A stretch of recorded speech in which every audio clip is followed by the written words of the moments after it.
یہ کہانی ایک بہت ہی خوبصورت شہر سے شروع ہوتی ہے جہاں سب خوش تھے، سب کی خواہشیں پوری ہوتی تھیں، جیسے یہ کوئی جادوئی شہر ہو۔ لیکن یہ سب زیادہ دیر نہ چل سکا۔ ایک بہت بڑی جنگ کے بعد یہ سب کچھ ختم ہو گیا۔ ایسے بادل اس شہر پر چھا گئے کہ سورج کی روشنی آنا بند ہو گئی۔ اس جنگ کے بعد اس شہر کی خوشیاں ختم ہو چکی تھیں۔ ایک سپاہی نے پیٹر کو بچایا اور اسے اپنے بیٹے کی طرح پال رہا تھا۔ ایک دن وہ پیٹر کو ناشتہ خریدنے کے لیے بازار بھیجتا ہے، مگر جب پیٹر بازار پہنچتا ہے تو کھانے کی چیزوں کی جگہ صرف اسے ایک سرخ ٹیگ نظر آتا ہے۔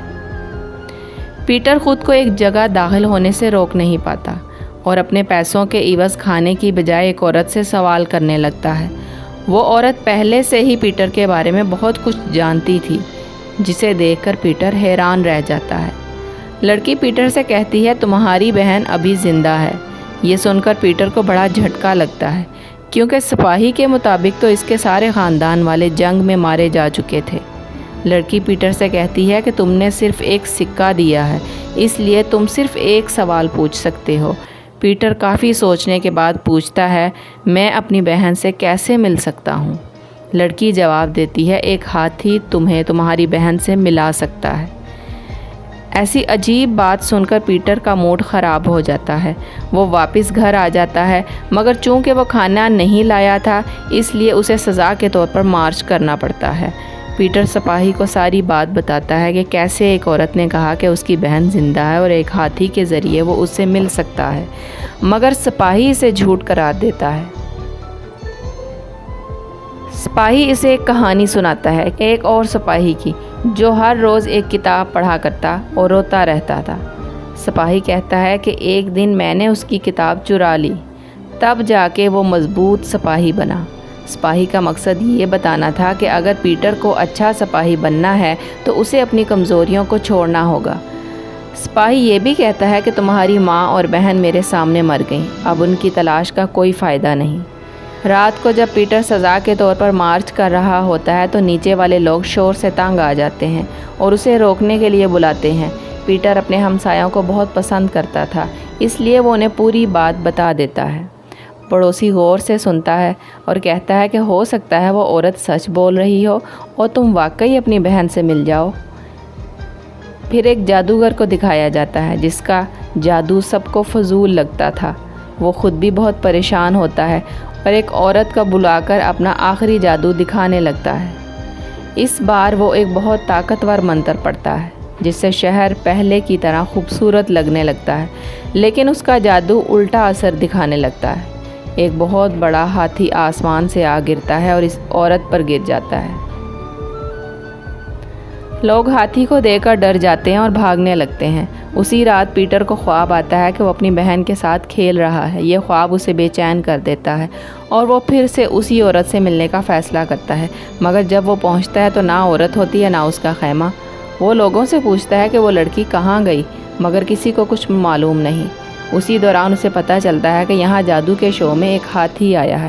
اسے فوراً اس لڑکی کی بات یاد آتی ہے۔ پہلے تو وہ سب مذاق سمجھتا تھا کیونکہ شہر میں کوئی ہاتھی نہیں تھا، مگر اب اسے اس بات پر یقین ہونے لگتا ہے۔ وہ خوشی خوشی اپنے پڑوسی کو بتاتا ہے، جو کہتا ہے، ہاں ہو سکتا ہے کہ یہی وہ ہاتھی ہو اور میں تمہارے ساتھ ہوں۔ پھر وہ سپاہی کو جا کر بتاتا ہے، مگر سپاہی اب بھی اس پر یقین نہیں کرتا۔ اب وہ پڑوسی محل جاتا ہے اور ہاتھی کے بارے میں معلومات لیتا ہے۔ اسے پتہ چلتا ہے کہ ہاتھی کو قید کیا گیا ہے اور اسے جلد ہی مار دیا جائے گا، کیونکہ لوگ سمجھتے ہیں کہ وہ خطرناک ہے۔ یہ سن کر وہ آدمی بادشاہ کو خط لکھتا ہے کہ ایک بہت بڑا ہاتھی ہمارے شہر میں آ گرا ہے، آپ آئیں اور خود دیکھیں۔ چونکہ بادشاہ کو ڈرامائی چیزیں پسند تھیں، وہ واقعی شہر آ جاتا ہے اور ہاتھی کو مارنے کا حکم روک دیتا ہے۔ جب بادشاہ آتا ہے تو سب اس کا شاندار استقبال کرتے ہیں۔ ہاتھی کو بھی سجا کر لایا جاتا ہے، مگر ہاتھی کو رنگ سے الرجی ہوتی ہے اور وہ غصے میں آ جاتا ہے۔ لوگ ڈر کر بھاگنے لگتے ہیں، مگر پیٹر کو سب کچھ سمجھ آ جاتا ہے۔ وہ گیلا کپڑا لے کر ہاتھی کی آنکھوں سے رنگ صاف کرتا ہے۔ یہ دیکھ کر ہاتھی پرسکون ہو جاتا ہے اور اپنی سونڈ سے پانی بھر کر خود پر ڈال لیتا ہے۔ سب سمجھ جاتے ہیں کہ ہاتھی خطرناک نہیں ہے۔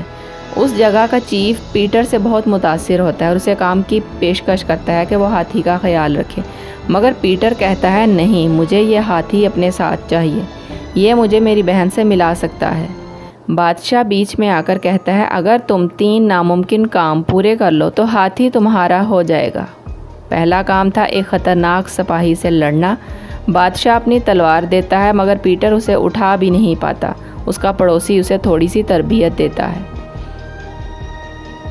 اب کہانی میں پہلی بار پیٹر کی بہن کو دکھایا جاتا ہے۔ اسے بھی خواب میں ہاتھی نظر آتا ہے مگر جب اپنی بہن کو بتاتی ہے تو وہ کہتی ہے سب بھول جاؤ اور سو جاؤ۔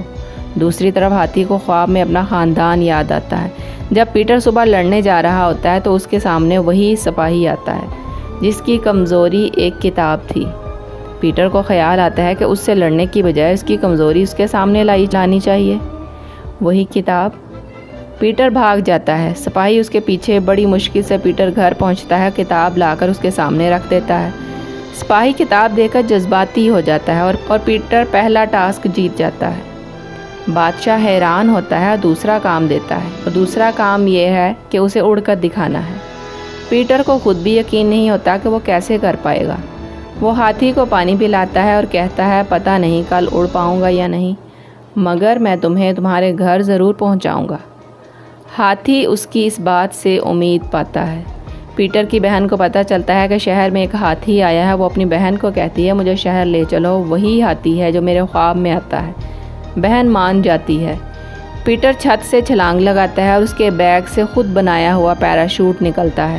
سب حیران ہو جاتے ہیں۔ وہ دوسرا ٹاسک بھی جیت جاتا ہے۔ اس کی بہن بھی اسے دیکھ کر خوش ہوتی ہے مگر پہچانتی نہیں۔ اب بادشاہ تیسرا ٹاسک دیتا ہے، شہر کے سربراہ کو ہنسا کر دکھاؤ جو برسوں سے نہیں ہنسا۔ پیٹر ایک عجیب سا مذاق کرتا ہے مگر کوئی نہیں ہنستا۔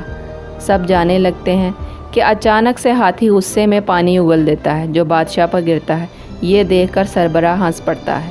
اب پیٹر جیت جاتا ہے، ہاتھی کا مالک بھی بن جاتا ہے۔ جادوگر جو جیل میں تھا، پیٹر اس کے پاس آتا ہے اور کہتا ہے کوئی ایسا جادوگر ہو کہ ہاتھی واپس اپنے گھر چلا جائے۔ جادوگر کہتا ہے میرا جادو بیکار ہے، میں خود اس پر یقین نہیں کرتا۔ ایک عورت کہتی ہے نہیں، تمہارا جادو چلتا ہے، دیکھو تمہارے جادو سے لوگوں کے دلوں میں امید آئی ہے۔ یہ سن کر جادوگر پھر سے منتر پڑتا ہے اور ہاتھی غائب ہو جاتا ہے۔ بادل چھٹ جاتے ہیں اور برسوں بعد شہر میں سورج نکلتا ہے۔ پیٹر ابھی تک نہیں جانتا کہ اس کی بہن کون ہے۔ تبھی اس کی بہن آ کر کہتی ہے تم نے ہاتھی واپس کیوں بھیج دیا؟ وہ مجھے میری منزل پہ لے جانے والا تھا۔ سپاہی بھی اسے دیکھ کر پہچان جاتا ہے کہ یہ پیٹر کی بہن ہے جو اس دن جنگ میں بچ گئی تھی۔ یوں آخرکار پیٹر اور اس کی بہن مل جاتے ہیں۔ شہر پہلے کی طرح خوبصورت ہو جاتا ہے، سب خوش ہو جاتے ہیں۔ آخر میں ہاتھی کو اس کے خاندان کے ساتھ دکھایا جاتا ہے مگر وہ پیٹر کو کبھی نہیں بھولتا۔